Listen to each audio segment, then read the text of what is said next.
शिव पुराण का चौथा अध्याय। चंचुला की शिव कथा सुनने में रुचि और शिवलोक गमन।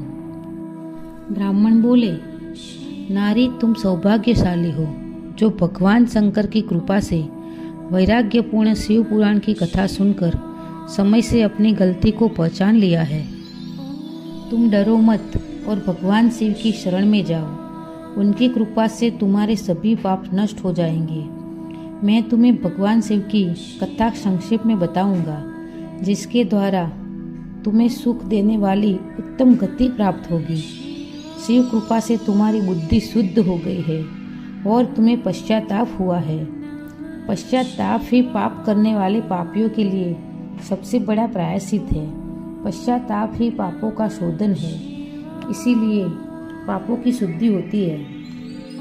शास्त्रों के अनुसार पापों की शुद्धि के लिए प्रायश्चित पश्चाताप से संपन्न होता है।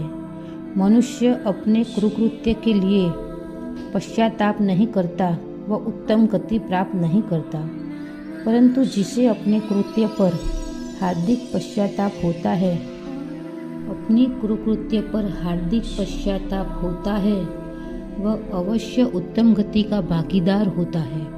इसमें कोई संदेह नहीं है। शिव पुराण की कथा सुनने से चित्त की शुद्धि एवं मन निर्मल हो जाता है। शुद्ध चित्त के पद को प्राप्त होता है। इस कथा में शिव तत्व का वास होता है। वह शुद्धात्मा पुरुष साधारण नहीं होता। शुद्ध चित्त में ही भगवान शिव और पार्वती का वास होता है और ऐसा व्यक्ति शिव पद को प्राप्त करता है। यह कथा श्रवण सभी मनुष्य के लिए कल्याणकारी है।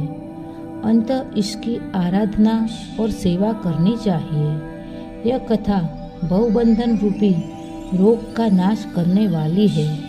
भगवान शिव की कथा सुनकर हृदय में उसका मनन करना चाहिए। इससे चित्त की शुद्धि होती है। चित्त शुद्ध होने से ज्ञान, वैराग्य की भावना उत्पन्न होती है। जो मनुष्य माया के प्रति आसक्त रहता है, वह इस संसार के बंधन से मुक्त नहीं हो पाता, किंतु शिव की कथा सुनकर, उनका चिंतन करके और पश्चाताप करके वह मुक्त हो जाता है। हे ब्राह्मण पत्नी, तुम अन्य विषय से मन को हटाकर भगवान शंकर की इस परम कथा को सुनो। इससे तुम्हारा चित्त शुद्ध होगा और तुम्हें मोक्ष की प्राप्ति होगी। जो मनुष्य निर्मल हृदय से भगवान शिव के चरणों का चिंतन करता है, वह अपने अगले जन्म में मुक्ति को प्राप्त करता है। यह सुनकर चंचुला कहती है, हे प्रभु, मैं नरक के समान सुंदर शरीर में फंसी हूँ। आप मुझ पर कृपा करके कोई उपाय बताइए जिससे मेरा उद्धार हो। ब्राह्मण बोले, शिव कृपा से तुमने पश्चाताप किया है। अब तुम शिव पुराण की परम कथा को श्रवण करो। वह सुनने से वैराग्य उत्पन्न होता और शुद्ध भक्ति जन्म लेती है। फिर ब्राह्मण ने गोकर्ण तीर्थ की महिमा सुनाई, जहाँ शिव भक्ति और शुद्धि के लिए देवता भी निवास करते हैं। चंचुला वहाँ रही। उसने शिव पुराण की कथा श्रवण किया। शिव की कृपा से उसका मन शुद्ध हुआ।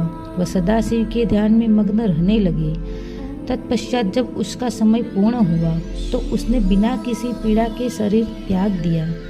तुरंत एक दिव्य विमान वहां पहुंचा जो शिवगणों से सुसज्जित था। शिवगणों द्वारा सजे हुए दिव्य विमान से वह उठकर शिवलोक ले जाई गई। वहां उसके सारे पाप धुल गए। वह दिव्यांगना के रूप में निखर गई। उसके मस्तक पर अर्धचंद्र मुकुट, शरीर पर दिव्य आभूषण थे। चंचुला शिवपुरी पहुंची। वहां उसने सनातन देवता त्रिनेत्रधारी महादेव शिव को देखा। सभी देवता उनकी सेवा में भक्ति में उपस्थित थे।